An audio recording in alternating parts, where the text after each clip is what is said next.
Salawat serta salam semoga tercurahkan kepada junjungan kita, panutan kita, baginda Rasul Muhammad sallallahu alaihi wasallam.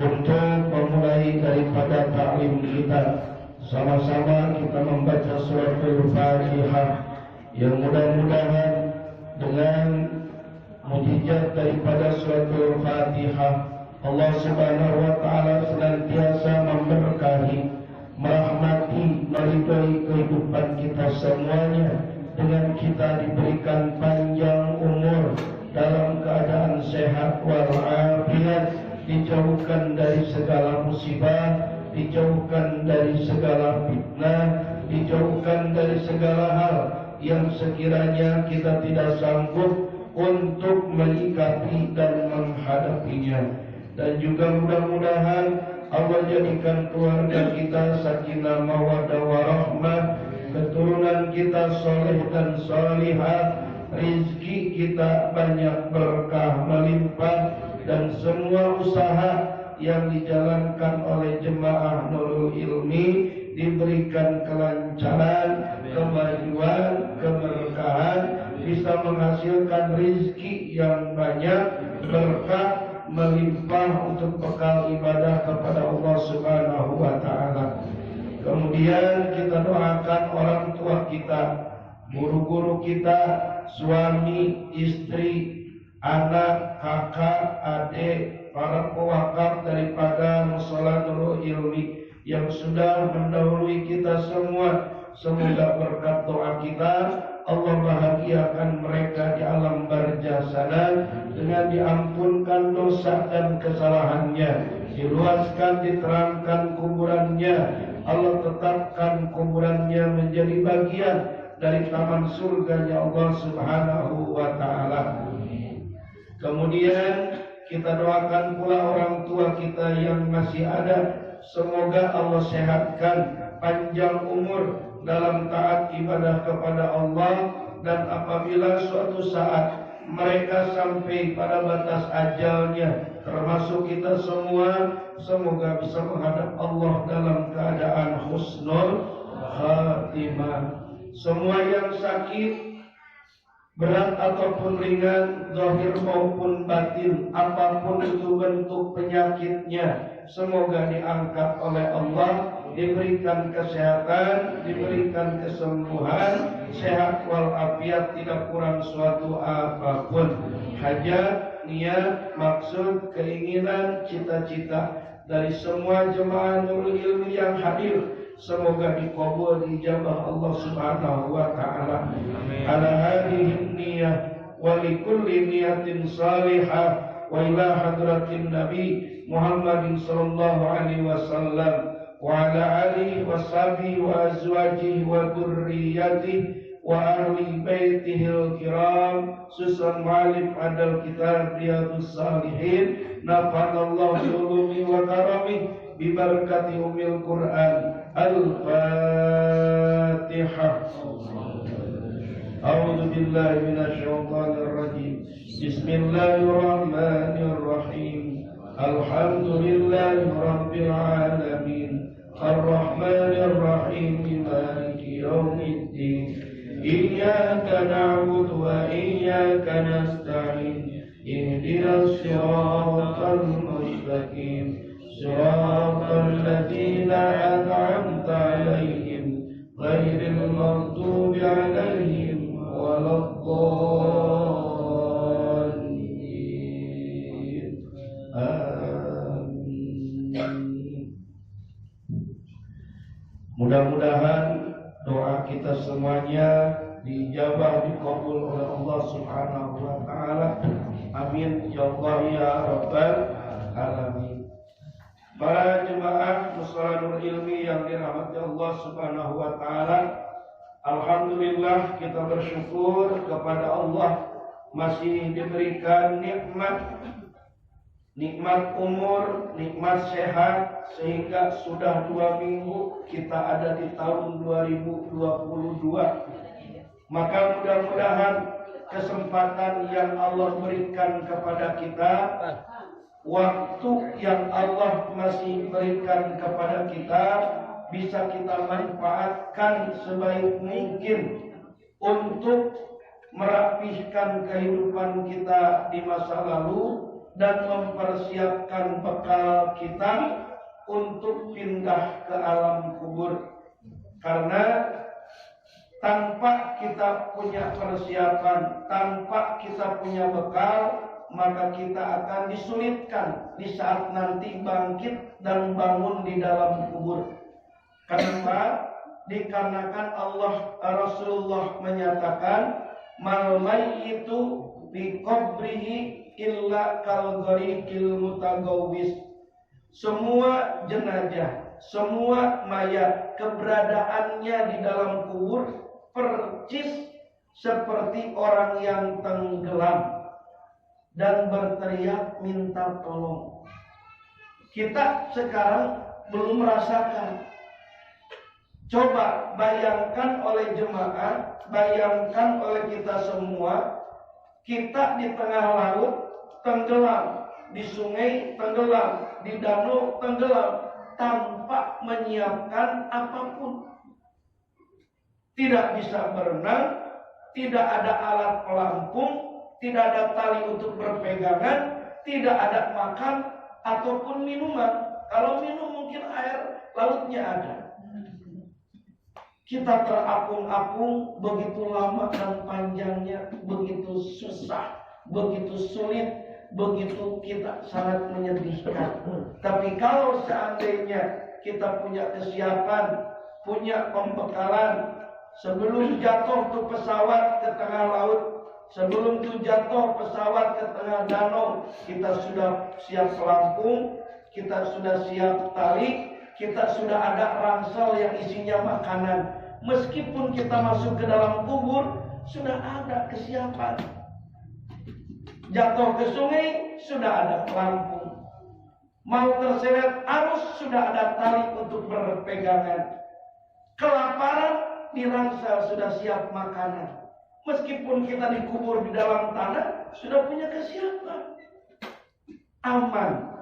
Nah, inilah yang harus kita persiapkan di sisa umur yang ada untuk mempersiapkan bekal kepindahan kita ke alam kubur melalui sebanyak mungkin kita menabung amal soleh, menabung amal yang baik, karena itulah bekal untuk perjalanan kita di alam kubur sampai pintu gerbang akhirat dibuka.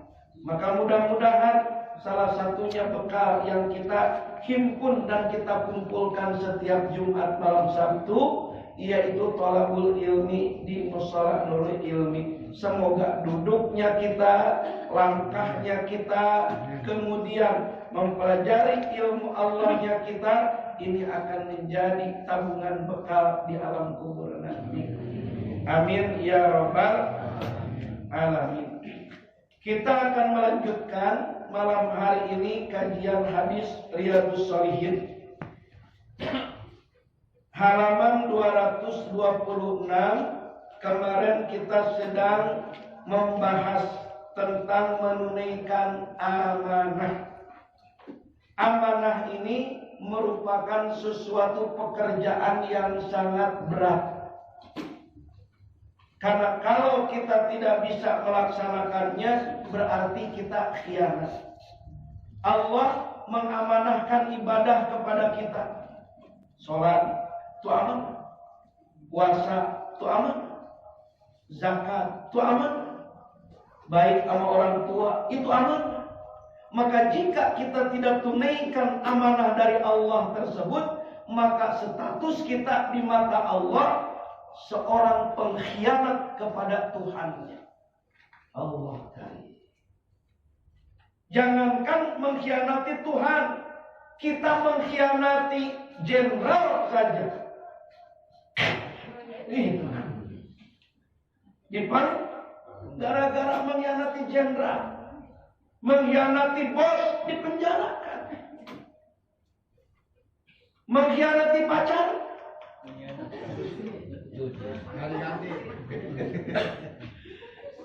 diputusin. Itu gara-gara tidak amanah. Maka amanah ini Masya Allah perbuatan yang sangat berat. Tapi jika kita bisa amanah, pintu gerbang surga sudah disiapkan untuk orang-orang yang amanah. Mudah-mudahan Bapak punya amanah dari mertua. Ya, pasti. Bapak punya amanah dari mertua, nitipin anak perempuannya. Kudu amanah. Gak boleh. Kalau orang tuanya tidak pernah nyentil sedikit pun, haram, berarti bapak nyentil daripada anak mertua.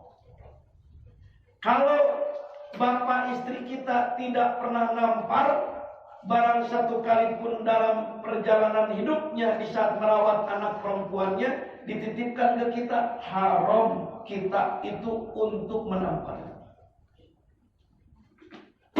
Kita tampar, maka dosa besar, dan nanti mertua kita bakal nuntut Pak. Kan nggak tahu Ustaz, orang mertua saya jauh, umpamanya di Bogor, saya di Kota Bambu.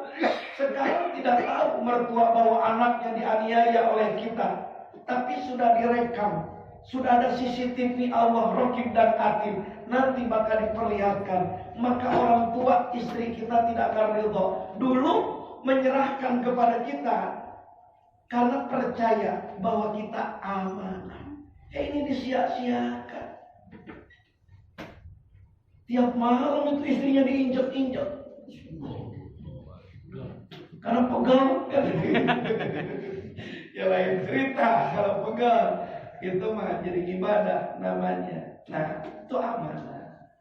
Ibu diamanahin anak-anak oleh Allah 9 bulan dikandung, 1, 2, 3. Maka kalau tidak amanah berarti ibu khianat atas amanah yang dititipkan kepada kita. Maka kita ini ada di persimpangan. Persimpangan antara amanah dan antara khianat. Amanah surga, khianat neraka. Kembali kepada kita. Yang akan bisa menjalankan itu amanah sesuai dengan haknya, sesuai dengan ketentuannya adalah iman yang ada dalam tubuh kita. Iman bisa mengontrol daripada amanah tersebut karena tahu ilmu. Karena orang punya iman tapi tidak tahu ilmu, dia gak bakal bisa amanah. Karena ilmu merupakan bensin daripada mesin tersebut.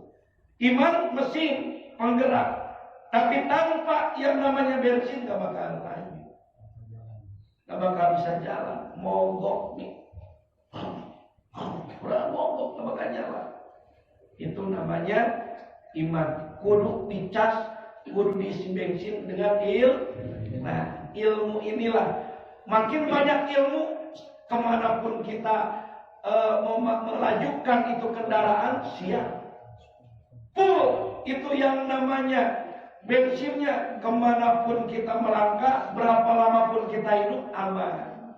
Tapi kalau sedikit ilmu, maka bakal mogok hidup kita di tengah jalan, bakal bisa kesasar, bakal kita bisa kejebak di tengah hutan. Habis ilmunya teu aya. Maka ilmu ini kudu dicari. Maka alhamdulillah ada amanah dari Allah kepada kita, thalabul ilmi, kita jalankan. Kita amanah menjalankan perintah Allah menuntut ilmu. Semoga ini jalan ke surga. Amin ya rabbal alamin. Kita lanjutkan daripada hadis yang kedua kemarin. Hadis yang pertama dari Abu Hurairah radhiyallahu an, Rasul memberitahukan kepada kita kalau kita khianat itu akan masuk pada kategori orang munafik. Nabi memberikan ciri kepada orang munafik 3. Kalau ngomong di dalamnya selalu ada bohong. Nah, orang munafik. Kalau dipercaya selalu dia khianati. Kalau dia berjanji dia ingkari. Nah itu ciri orang munafik. Mau terhadap suami, mau terhadap istri, mau terhadap teman, mau terhadap sahabat, mau terhadap tetangga. Kalau kita bicara selalu ada bohong, nah itu berarti cirinya kita sudah masuk pada lingkaran munafik. Kalau kita bicara dengan orang lain ataupun ada amalan orang lain, kita mengkhianatinya. Oh, kita sudah memasukkan diri kita pada lingkaran munafik. Kalau kita berjanji selalu diingkari, mau janji sama istri, sama suami, sama teman, sama siapapun, selalu diingkari. Oh, kita sudah memasukkan diri pada kelompok orang munafik. Dan jika kita mati belum bertobat atas kemunafikan kita, tempat kita sudah disiapkan oleh Allah findarkil asfal, di keraknya neraka jahanam. Na'udzubillah summa na'udzubillah. Silakan hadis yang kedua bil barokah dibaca terlebih dahulu. Kami halaman 227. Bismillahirrahmanirrahim. Dari Huzaifah bin Al-Yaman radhiyallahu anhu ia berkata, Rasulullah SAW bersabda, bercerita tentang dua peristiwa. Yang pertama, saya sudah mengetahui kenyataannya, sedang yang kedua itu saya masih menunggunya. Pertama, beliau bercerita bahwa amanah itu datang ke lubuk hati manusia. Kemudian turunlah Al-Quran, maka mereka mau mempelajari Al-Quran dan As-Sunnah.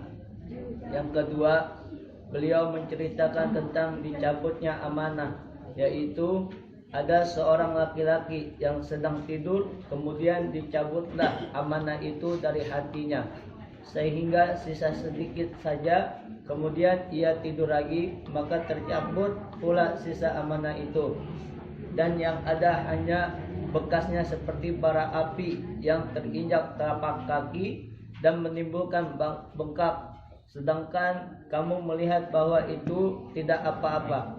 Sambil memberi contoh, beliau lalu mengambil batu kecil dan diinjak dengan kakinya.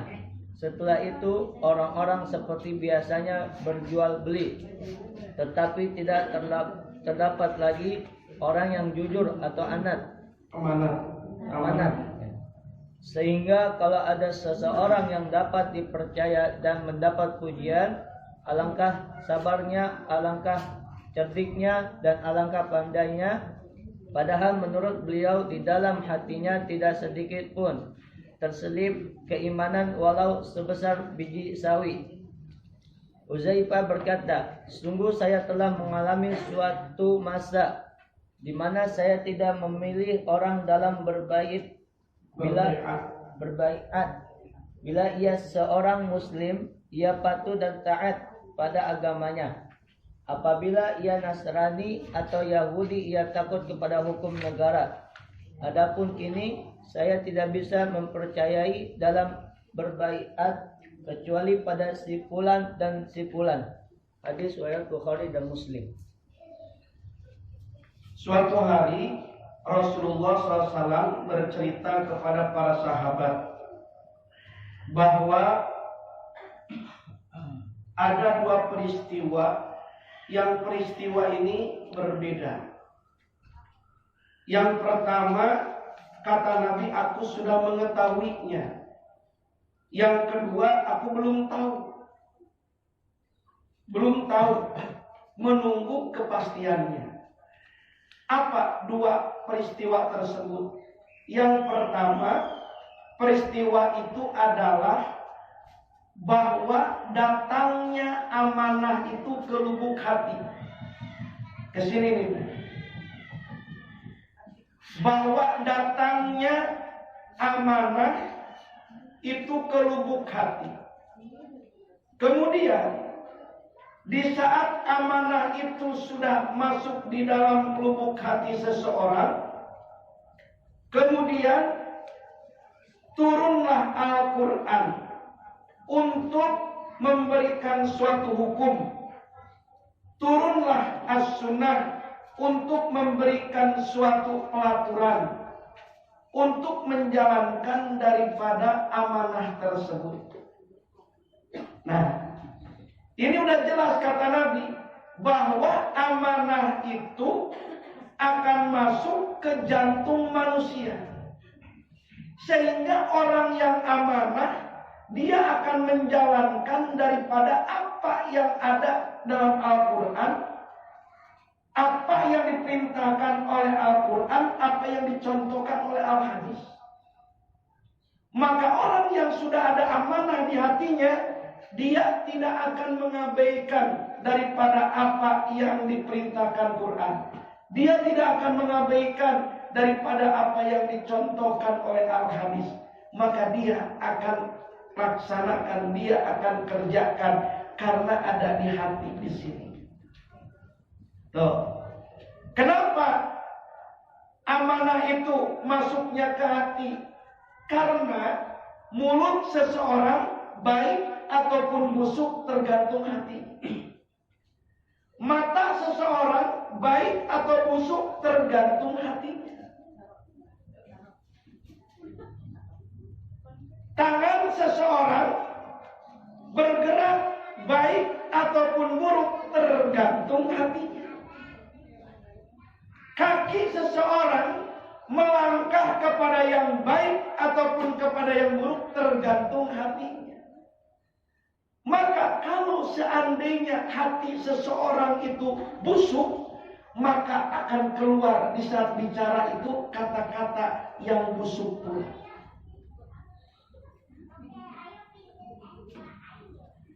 Maka jika hati seseorang itu tidak baik, maka di saat matanya melihat, maka penglihatannya selalu mencari hal-hal yang tidak baik. Nah, maka amanah itu masuknya ke dalam hati karena hati ini yang akan memancarkan kepada semua anggota badan untuk bisa amanah atas semua perintah Allah, amanah untuk meninggalkan larangan Allah, amanah untuk mengikuti sunnah-sunnah Rasulullah, amanah untuk menjauhi daripada apa yang dilarang oleh Rasulullah. Ini di hati udah jelas. Maka kalau sekiranya kita mulut mengeluarkan kata-kata yang tidak baik, mata selalu menuju kepada tujuan yang tidak baik, telinga selalu mendengar suka kepada yang tidak baik, tangan selalu meraba kepada yang tidak baik, kaki melangkah menuju pada tempat yang tidak baik, itu tandanya tidak ada amanah di hati. Silakan kontrol masing-masing. Contoh, datang nih waktu adzan, Allahu Akbar, Allahu Akbar. Orang yang punya amanah di hati, langsung dia menggerakkan kaki menuju rumah Allah. Tapi orang yang pengkhianat, dia duduk saja di pos ronda, dia duduk saja di warungnya, dia duduk saja di tokonya, dia duduk saja di pinggir jalannya, dia duduk saja di tempat tongkrongannya. Itu pengkhianat. Berarti amanahnya belum ada di hati, alias tidak masuk ke dalam hatinya. Berarti orang tersebut sudah masuk kategori pengkhianat, yang masuknya kategori munafik. Oh.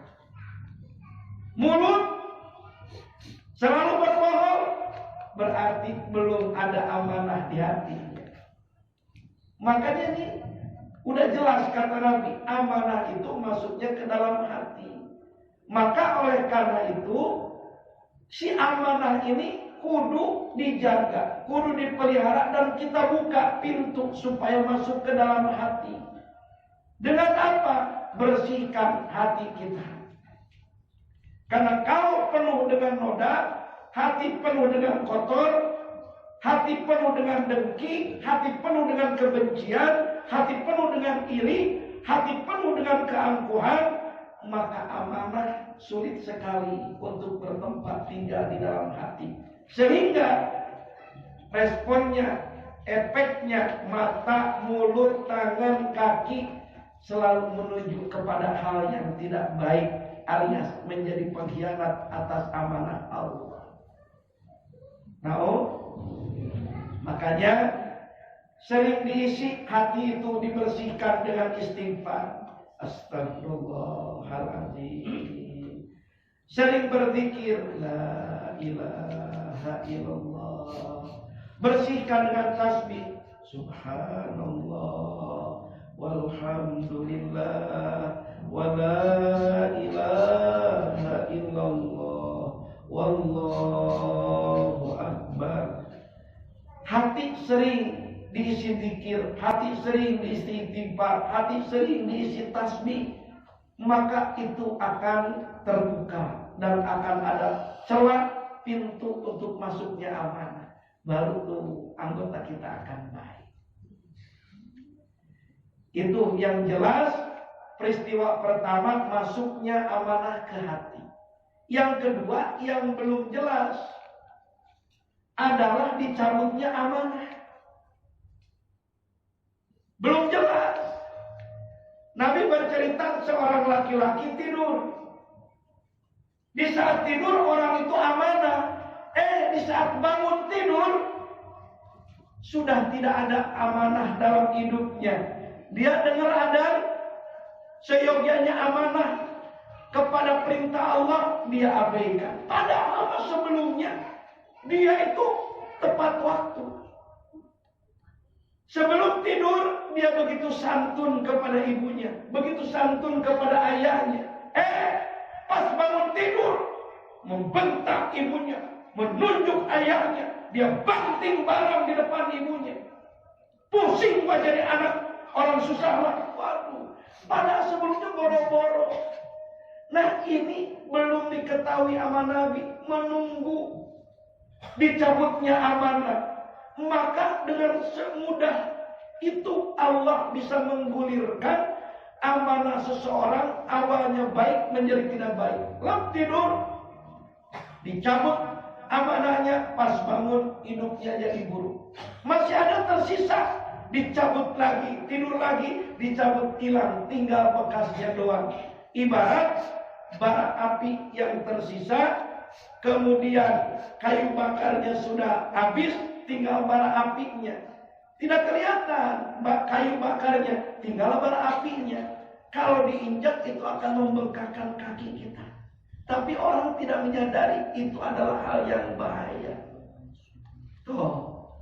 Jadi maksudnya jemaah, dicabutnya amanah ini belum bisa diketahui. Bisa jadi seseorang yang tidur dalam keadaan baik, pas bangunnya itu jadi tidak baik. Pas tidur orang itu masih setia kepada Tuhannya, pas bangun tidur sudah mulai melakukan suatu kesyirikan. Berarti hal yang tidak pasti dan belum diketahui ini harus kita jaga, harus kita pelihara, harus kita lindungi supaya amanah yang sudah ada di jantung kita jangan sampai keluar. Dengan apa? Selalu kita memperlindungkan hati kita kepada Allah dengan doa. Ya muqallibal qulub sabbit ala dinika wa ala ta'atika. Karena di sini tempatnya amanah. Bolak-balik hati udah dituliskan di sini. Ya muqallibal qulub sabbit qalbi ala di wa ala ta'atika. Ya muqallibal qulub, wahai zat yang membolak-balikan hati. Sabit, tetapkanlah qalbi, hatiku, ala dinika, atas menjalankan agamamu, syariatmu, wa ala ta'atika, dan diberikan keteguhan, kekuatan, ala ta'atika, untuk taat, patuh akan perintah-perintahmu. Ini harus dijaga, harus dilindungi. Maka kata Nabi, doa ini doa dari Nabi yang muqallibal qulub itu harus dipastikan, sering digulirkan, sering diucapkan sesering mungkin. Kenapa? Karena berubahnya hati lebih cepat dibandingkan dengan membalikan tangan. Lebih cepat dibandingkan membalikan tangan. Itu hati seseorang. Tadi pas masuk, demen tuh sama teman pengajian sebelah. Tapi pas lihat gelangnya banyak, jadi apa? Coba panen. Awalnya mah demen, aduh, alhamdulillah, tetangga bisa ikut ngaji, seneng. Pas duduk di sebelahnya, ditarik tuh bajunya sedikit, kelihatan gelangnya berjejer. Berubah jadi iri, berubah jadi gak suka. Itu hati itu, Masya Allah. Kata Nabi, lebih cepat berubahnya itu hati dibandingkan dengan membalikkan tangan. Maka kudu diperlindungkan hati kita dengan doa tadi. Betul? Iya, Masya Allah. Biasanya suka ibu-ibu model begitu. Ibu-ibu, bapak-bapak juga. Karena makin panas, sampai ke tenggorokan, keluar saja. Habis keluar pindah tempat. Kenapa? Karena itu hati. Itu hati. Betul apa tidak kira-kira? Nah makanya ini tidak tahu, kata Nabi, dicabutnya amanah ini seperti apa dan bagaimana. Tapi yang jelas kudu dijaga. Di saat kita sudah mulai amanah atas perintah Allah, amanah atas larangan Allah, amanah atas titipan manusia, amanah atas titipan daripada tanggung jawab daripada yang namanya kepemimpinan. Nah, harus dijaga karena di sini kuncinya di hati. Kalau dicabut, maka bisa jadi hanya tidur bangun sudah berubah. Makanya perlu diperlindungkan hati kita dengan doa kepada Allah supaya dikuatkan istiqomah dalam menjalankan agama dan ketaatan kepada Allah. Dengan doa, ya sabit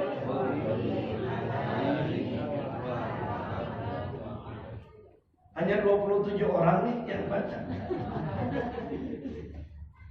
Udah hafal semua apa belum? Ya muqallibal qulub, sabbit qalbi ala dinika wa ala ta'atika. Sing tahu artinya, wahai dat yang membolak-balikan hati, sabit, tetapkanlah, teguhkanlah, tancapkanlah hatiku ala dinika untuk menjalankan syariat agama, untuk menjalankan daripada aturan wa ala ta'atika, dan kuat, tangguh, kokoh untuk patuh dan taat atas perintah. Karena dicabutnya amanah tidak tahu, Rasul saja tidak tahu, hanya bercerita tidur baik. Pas bangun tidur sudah berubah jadi orang tidak baik. Makanya kudu dijaga nih kalau di hati kita. Dengan apa? Doa. Nggak bisa dijaga dengan yang lain kecuali dengan doa. Karena Yang bisa menjaga, menetapkan hati kita hanya Allah. Jelas apa tidak? Nah, jadi selipkanlah doa itu di setiap kali kita berdoa habis sholat wajib, habis sholat sunnah, tahajud, doa, pokoknya angkat tangan. Karena kenikmatan yang paling besar, kebahagiaan yang paling hakiki bukan terletak daripada kekayaan. Belum tentu orang kaya itu bahagia, belum tentu. Tidak menjamin orang kaya itu bahagia. Betul? Kebahagiaan yang hakiki itu adalah di saat kita bisa taat, bisa patuh kepada Allah. Dan jangan buruk sangka kepada orang miskin. Mengira orang miskin tidak bahagia. Belum tentu orang miskin tidak bahagia. Bisa jadi justru dengan kemiskinannya itu dia bahagia. Tidak harus mikir cicilan motor, tidak harus mikir cicilan mobil, tidak harus mikir cicilan daripada rumah. Karena nggak punya apa-apa, nikmat saja. Kenikmatan itu dalam menjalankan ibadah. Iya. Jadi tidak menjamin orang kaya itu bahagia. Tidak menjamin pula orang miskin itu susah. Bisa jadi bahagia. Betul? Kebahagiaan itu di saat kita mampu taat kepada Allah. Nabi Ibrahim pernah ditanya, "Hei Ibrahim, hal yang paling membuat bahagia hidupmu dalam sepanjang perjalanan hidupmu itu apa?" Ditanya, yang membuat paling bahagia, paling dirasakan kebahagiaanmu. Apa jawab Nabi Ibrahim? Di saat aku dibakar dalam api Raja Namrud. Tuh, coba. Padahal sedang dibakar. Seharusnya teraniaya, susah. Tapi itu Nabi Ibrahim jawab, bahagianya aku. Di saat dibakar oleh Raja Namrud. Kenapa? Dikarenakan Nabi Ibrahim mampu menghancurkan kemusyrikan yang ada. Dan dibakar pun Allah menjaga, melindunginya. Jadi ada di tengah-tengah api dalam perlindungan Allah. Itu dalam ketaatan paling bahagia. Bilal bin Rabah ditanya, di saat sudah menjadi gubernur di mana di Eropa, di Afrika, ditanya, "Ya Bilal, hal yang paling membahagiakan kau itu kapan dan di mana?" Jawab Bilal, "Di saat tubuh aku ditindih dengan batu yang sebesar unta, cambuk yang tidak pernah berhenti menghantam tubuh aku, sehingga terkelupas kulit aku. Aku sebut Ahad, Ahad, Ahad, Ahad. Di saat dihantam, dicambuk, ditindih di tengah-tengah padang pasir, di siang hari bolong, batu besar sebesar unta ditindihkan ke batunya, dicambuk sampai meleleh, terkelupas kulitnya." Ternyata itu kebahagiaan Bilal. Jadi kebahagiaan itu tidak terletak dengan kekayaan. Kebahagiaan yang hakiki adalah di saat ketaatan itu dijalankan. Itu namanya kebahagiaan. Makanya kita harus punya ataupun mengubah prinsip mengejar bahagia itu bukan untuk menjadi orang kaya. Mengejar bahagia itu bukan untuk menjadi seorang pejabat. Mengejar bahagia itu bukan untuk menjadi orang berpangkat. Tapi kalau ingin bahagia, kejar bisa amanah menjalankan perintah Allah. Nikmat bahagia.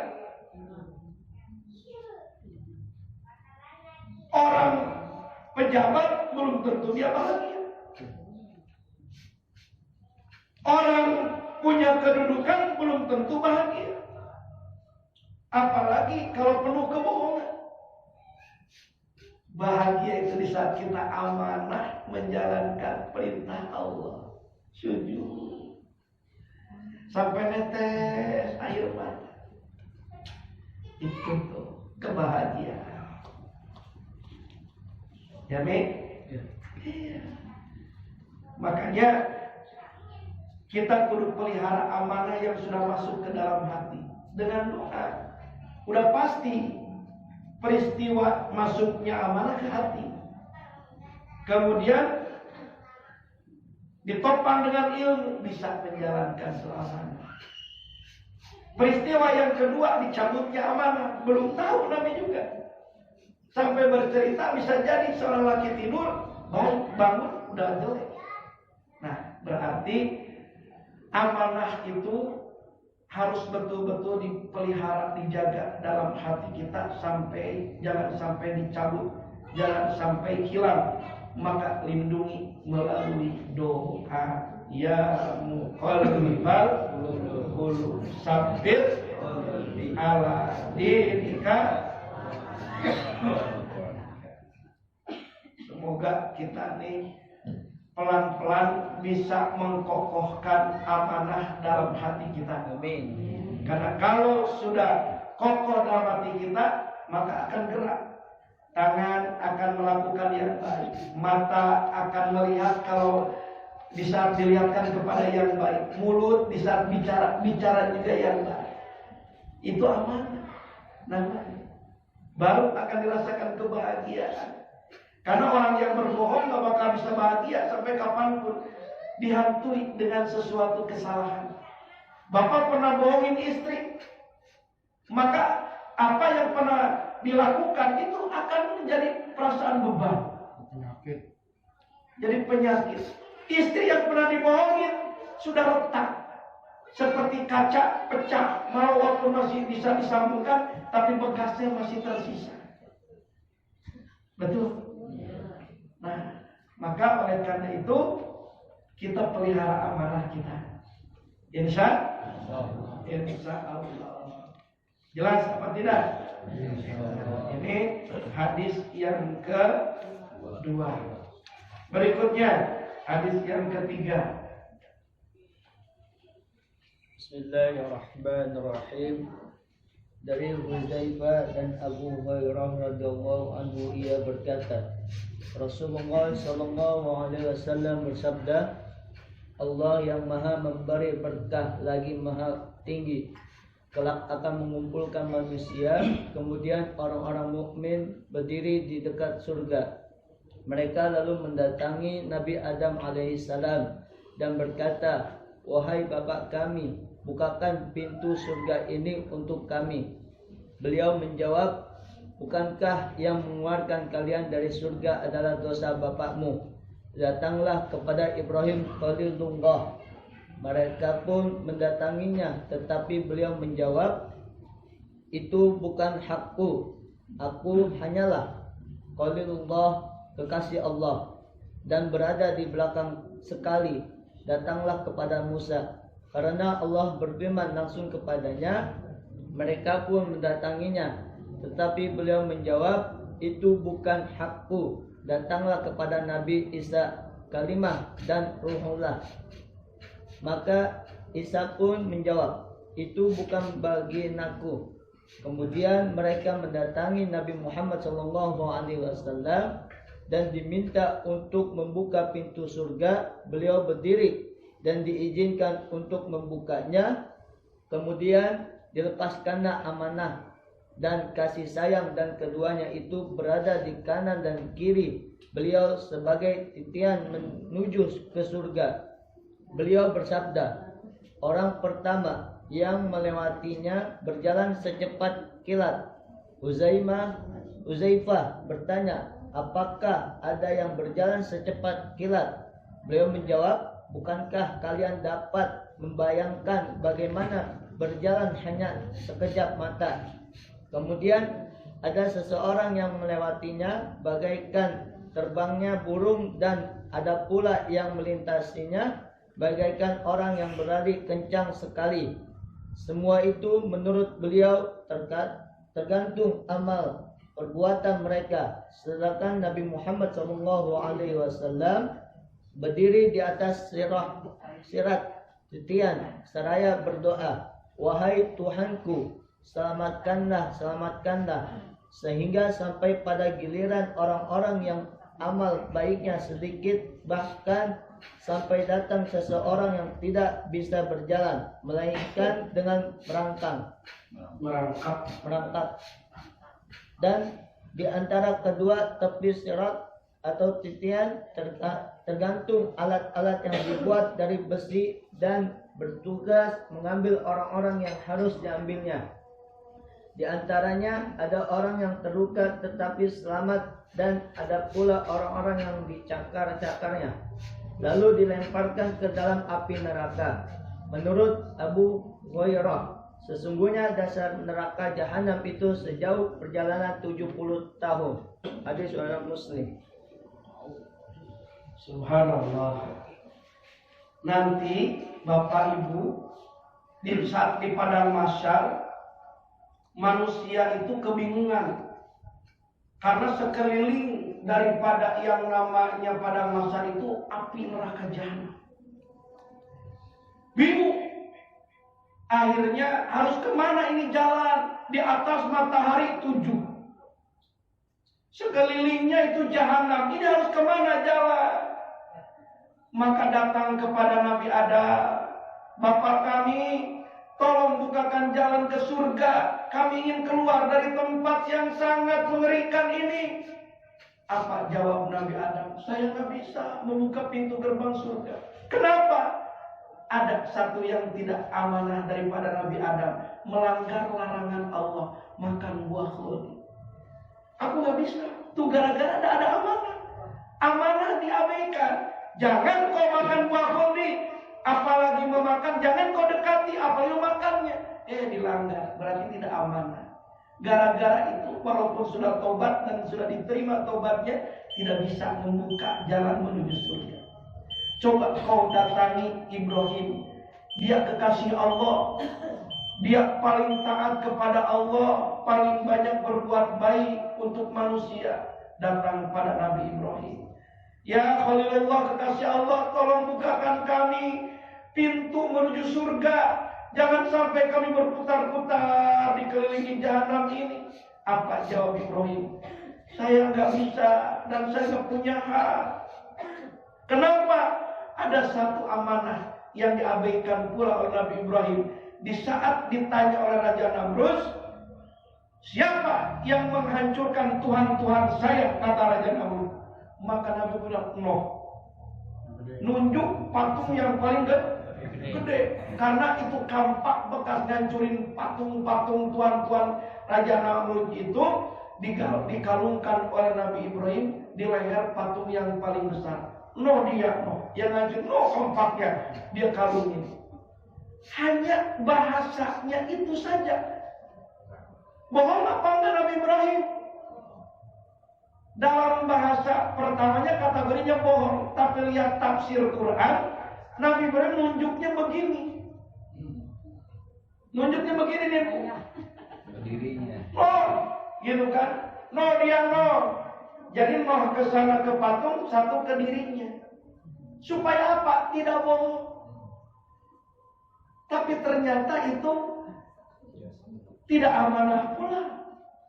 Allah melarang untuk berbohong. Ini tidak bisa menyebabkan membuka pintu gerbang surga. Coba kamu datang ke Musa, dia makhluk atau manusia yang langsung diajak bicara oleh Tuhan, sehingga jadi kalamullah. Datang kepada Nabi Musa, "Musa, tolong bukakan pintu menuju ke surga. Kami jangan dibuat bingung, dikepung dengan jahanam ini, api jahanam." Kata Musa, "Aku tidak bisa membukakan, itu bukan hakku." Kenapa? Karena ada satu amanah yang diabaikan pula. Pernah menampar orang Kipti, sekali tampar mati. Bah! Rujukan, ditampar. mati. Membunuh. Padahal itu orang Kipti udah diingetin berulang-ulang kali. Jangan ganggu keturunan Bani Israel. Jangan ganggu keturunan Bani Israel. Tetap menghina, mencaci, memaki. Kesal Nabi Musa itu.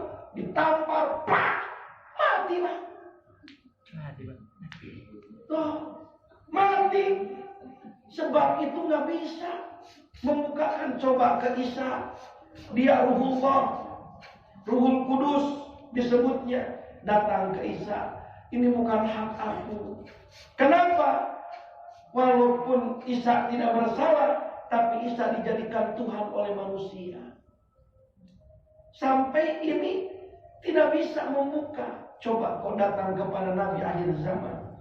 Maka Nabi berdiri, bersujud, minta petunjuk kepada Allah. Akhirnya Nabi diizinkan untuk membuka pintu gerbang surga yang diawali dengan jembatan Shiratal Mustaqim yang dibentangkan dari pinggir Bana Masar, ujungnya pintu gerbang surga. Dibuka tuh baru ada pintu keluar. Awalnya mah neraka semua kan. Nggak ada jalan tuh. Maka Nabi meminta, pas dibuka, dibuka ada jembatan yang membentang melintas di atas. Daripada jahanam itu ujungnya gerbang surga. Awalnya pinggiran padang mahsyar. Maka di situ Nabi melepaskan dua amal, amanah dan kasih sayang. Maka amanah dan kasih sayang itu membentang. Ini jembatan, ini sudah jembatan nih, bayangin. Nabi lepas dua amal, samping kanan samping kirinya ada membentang, seperti tambang. Kita nginjak titian, kita pegangan gitu. Kebayang nggak? Kalau udah kebayang terbang nih. Nah, jadi ada dua amal yang melepaskan amanah Nabi. Apa? Amanah dan kasih sayang. Nah, maka membentang itu jembatan Shiratal Mustaqim yang kecilnya rambut kita dibelah 7. Tajamnya lebih tajam dibandingkan pedang 1000 disatukan. Maka orang melintas menyeberang jembatan itu untuk sampai ke surga. Lamanya berapa? Kalau jalan biasa 3000 tahun. Waktu akhirat 1 jam di akhirat sama dengan 1 tahun di dunia. Bayangkan. Tapi kanan kiri jangan takut. Ada pegangan tali kalau kita balapan Agustus. Balapan Agustus di atas empang di Tasik. Kita di Tasik. Kan di empang tuh tambang, bawahnya diikat ujung ini ujung ini. Ada pegangan tuh kanan kiri. Nah, kanan kiri itu adalah satu amanah, satu kasih sayang. Maka orang yang hidupnya di dunia amanahnya terpelihara, kemudian kasih sayangnya tercurah kepada anak, kepada istri, kepada suami, kepada tetangga, dia tidak busuk hatinya, maka di saat menyeberang jembatan Shiratal Mustaqim bisa pegangan dua tali tersebut. Allah karim. Tapi kalau tidak ada amanah, kalau tidak ada kasih sayang di hati, maka dipastikan hanya kaki kita yang bertumpu di jembatan Shiratal Mustaqim tanpa ada pegangan. Mau bagaimana? Coba bayangkan. Amanah, pegangan kanan. Kasih sayang, pegangan kiri. Makanya amanah ini benar-benar akan membawa selamat kita dari dunia sampai nanti ke akhirat. Harus dijaga, harus dipelihara. Maka ada orang-orang yang melewati itu, kata Nabi, seperti kilat yang menyambar. Nyampe. Ada yang seperti burung melayang, terbang, nyampe. Ada yang seperti kuda yang berlari kencang, sampai. Di mana Nabi? Ada di tepi titian Shiratal Mustaqim, di pinggir padang mahsyar. Apa yang dilakukan Nabi? Beliau berdoa, Allahumma sallim, sallim ummati. Ya Allah, selamatkan dia. Selamatkan dia umatku. kalau Bapak kepilih jadi umatnya. Pak Asep ini mau lewat karena sering sholawat, mengikuti sunnah Rasul, tidak pernah mengkhianati daripada Rasul, banyak dosa. Tapi ini aku umat sama Rasul, mau nempel, mau terbang gak bisa. Seperti orang lain sudah lari depan, nempel jalan begitu. Maka Nabi berkata, Allahumma salim, salim, salim ummati. Ya Tuhan, selamatkan dia. Selamatkan dia, dia umatku. Selamat. Tuh, banyakin sholawat. Sampai ada orang yang kebaikannya sedikit, dia menyeberang sampai merangkak. Merangkak, mengesot gitu kan pakai bokongnya karena takut jatuh. Sementara itu tajam sehingga daging yang nempel di bokong itu terkelupas. Dia paksa karena ingin keluar dari kubangan jahanam. Nah, di saat orang itu sedikit kebaikannya, ada besi di kanan kiri. Kalau tadi membentang tambang dari apa tadi tambang itu amanah dan kasih. Nah, orang yang sedikit kebaikannya itu bukan tambang, tapi besi. Ada yang nyangkut, dijebulin, ada yang dicakarin, ada yang selamat tapi berluka, ada yang tidak selamat, dijatuhkan ke dalam jahanam. Maka andaikan amal kita sedikit, hanya ditunggu satu doa Nabi di saat kita menyeberang. Ada orang lewat, kalau Nabi nggak aku umat, dibiarkan aja. Kalau kita di aku umat, Nabi angkat tangan, salim, salim ummati, selamatkan Tuhan, selamatkan dia, dia umatku.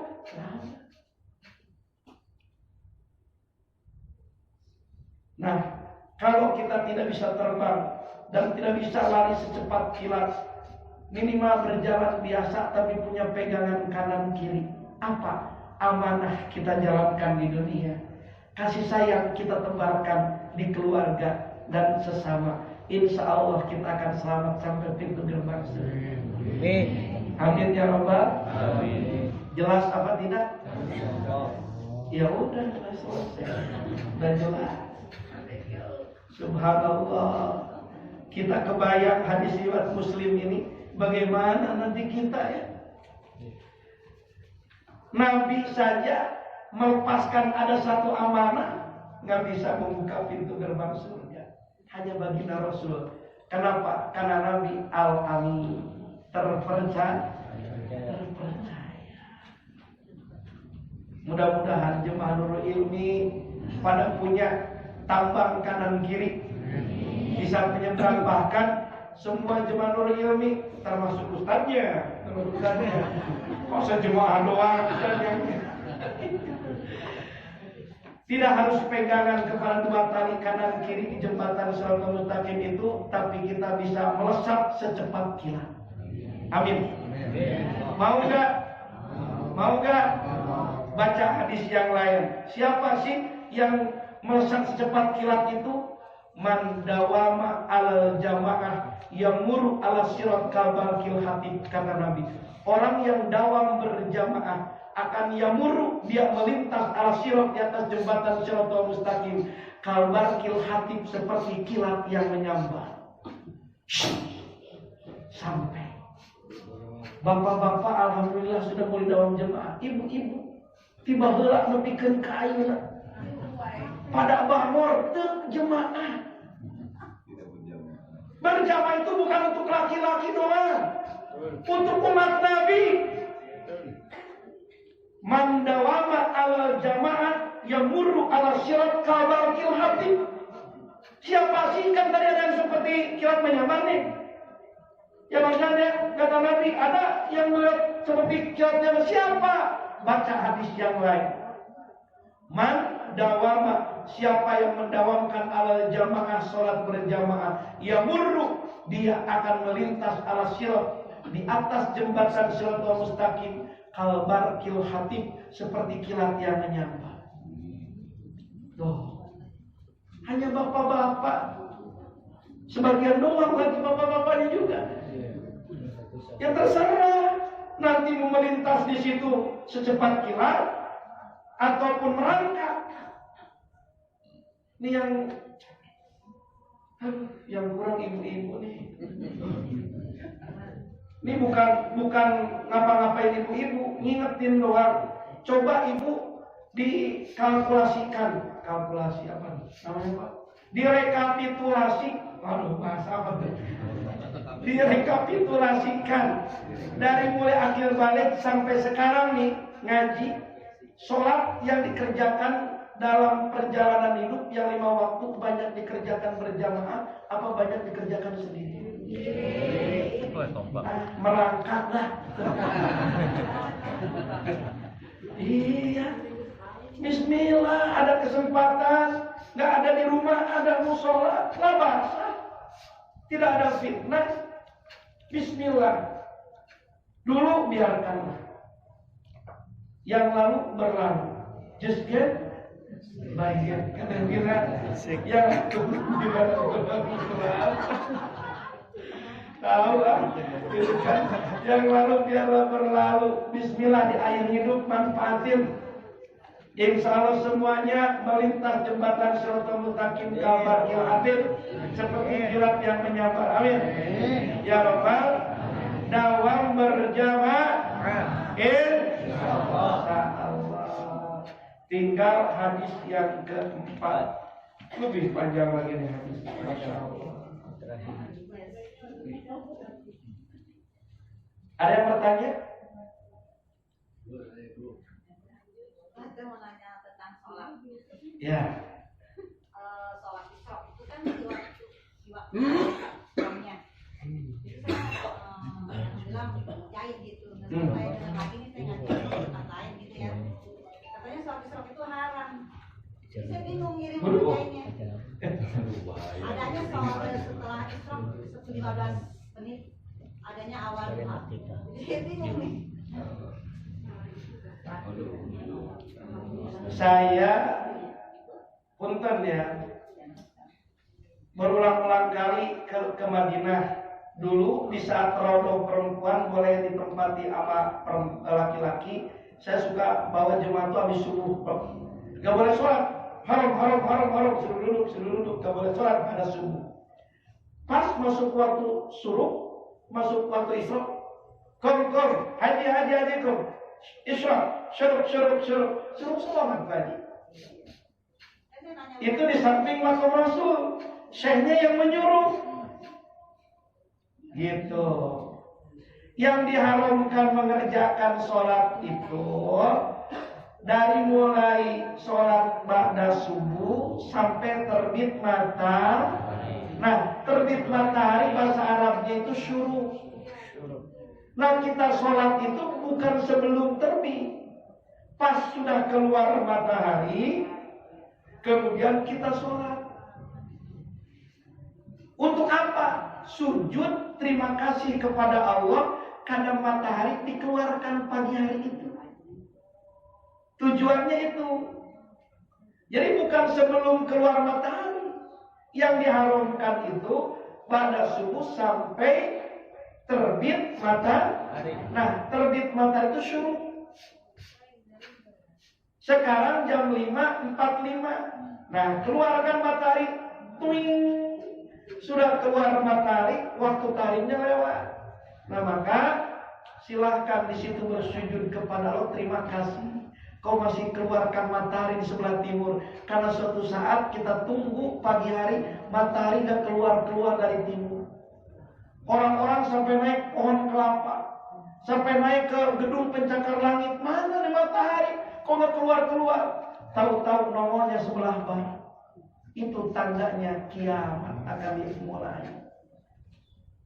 Jadi selama keluar sujud terima kasih kepada Allah. Gitu lah. Sekarang itu di wilayah Palmerah saya lihat di jadwal sholat jam 5.45. Nah, sebelum jam 5.45 jangan sholat.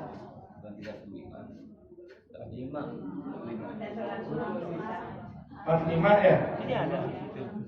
Ada. Berapa menit? Belum kelihatan belum nyala. 45. Kalau nggak salah sih tadi pagi saya lihat 45. Saya tungguin kan, gitu sampai 45 tersebut. Nah itu udah lewat waktu tahrif wajib. Itu pendapat saya yang saya terima dan saya dapatkan. Mungkin orang punya pandangannya gak jadi masalah, tapi kan yang diharamkan itu yang masyhurnya daripada subuh sampai terbit matahari. Kalau sudah terbit matahari, udah boleh. Nanti duha itu di saat matahari naik sepenggalah. Kan sholat Idul Fitri itu ada kan nggak boleh langsung 5:30. Nanti nunggu naik waktu duha tuh naik matahari sepenggalah baru duha kelihatan kita itu baru duha. Lain antara syuruk dengan duha. Hadisnya jelas kok. Ya Mbak Dia. Iya. Ayah. Kalau nanya tentang sholat berjamaah bagi kaum perempuan, saya pernah baca hadis, tidak tahu itu hadis yang sahih atau tidak, bahwa perempuan itu lebih afdol sholatnya itu di rumah. Itu gimana tuh? Itu hadisnya sahih Bu Haji. Ya. Perempuan itu afdol sholatnya di rumah, tapi berjamaah. Jamaah di rumah gitu ya. Iya. Kalau di rumah nggak ada teman berjamaah,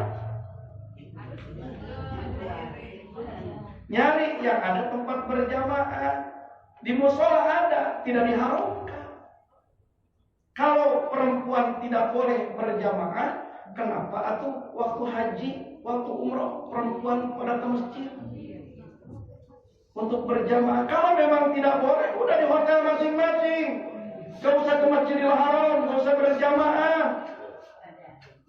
Jadi berjamaah itu bukan untuk laki-laki, tapi hanya wajib hadis yang dibaca itu sahih.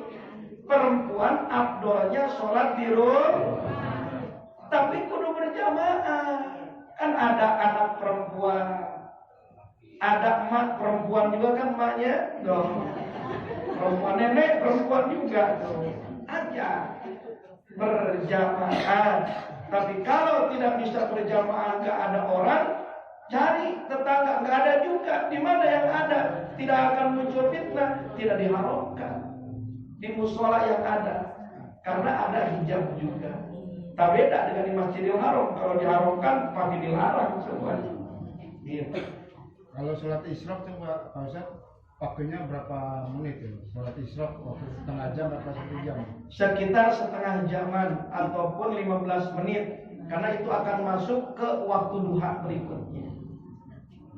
20 menit lah, sekitar antara 20 menitan. Jadi kalau sudah terbit, kemudian setengah jam kemudian itu sudah masuk waktu duha. Paling lama setengah jam ya? Paling lama antara 20 menitan itu sekitar syuruknya.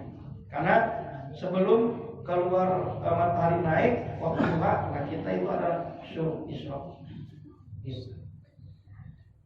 Oke ya Pak, Bu.